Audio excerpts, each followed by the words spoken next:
अस्सलाम वालेकुम संगियो की हाल ठीक हो रही है तो असां रावलपिंडी तो शॉपिंग की सीधा अगे कॉलेज रोड सिवर फूड ते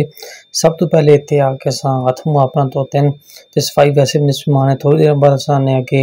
सलाद ते रायता वगैरह अगन टिशू पहले टेबले ते पे उस बाद सब तो पहले मैं जी खीरा मुँह पाया मैं रायता वगैरह ला उस बाद असने अगन चावल वगैरह तो दो तो शामी कबाब है तो नाल असां मंगवाया हाफ सजी तो यानी स्टीम रोड तुसी कह सकते हो असां ते नदीम पहले शुरू हो गया। मैं आखिया जिन्ना सजी खोल पहले कहला ठीक है सजी खोली तो सजी तकनों फिक्की लगनी पी मसाले तो बगैर लगनी पी नाल नींबू आ तो नींबू वाला माफ़ कर बलूम होना जिस नींबू हालुज पे यार। सब तो पहले मैं की किया जी कि इस रायतनी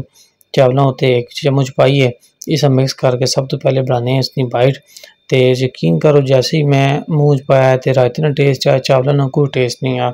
इस तू घर बेहतर जनानियां जो घर चावल उबाले होने उस नाल ज़्यादा टेस्टी होने।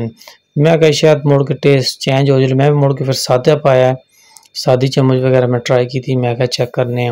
जब सादी चम्मच चावलों ने मुँह पाक चेक की थी सरकार मेरी मैं चस मारी गई। मैं क्या या अल्लाह एक कितने आ जान बड़े हैं नाल कोई और बट कड़ाई या कोलू और कोई चीज़ खा गने हो ठीक या दिन ब दिन से और अपनी टेस्ट मुँह हटाना पाया यार। मैं क्या चलो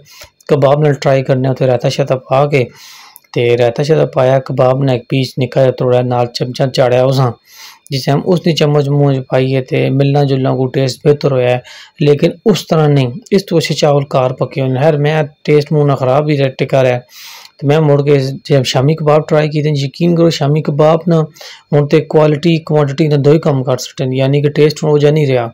यार। मैं उस बाद स्टीम ने पीस चेक किया मैं क्या चलो रायते भिगो के चेक करने स्टीम में जरा पीस है वो बड़ा फिक्का है उसे नमक मरचा कोई होना तो और मज़े न नदीम लगा बिस्मिल्लाह पढ़ के मैं मिर्च मार्गरीटा वगैरह नाल मंगवा कर दाया मग चलो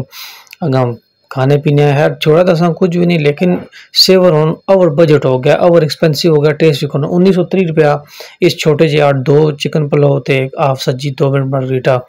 यानी कि 1950 रुपया बिल बना है। मिलने नेक्स्ट व्लॉग अल्लाह हाफिज़।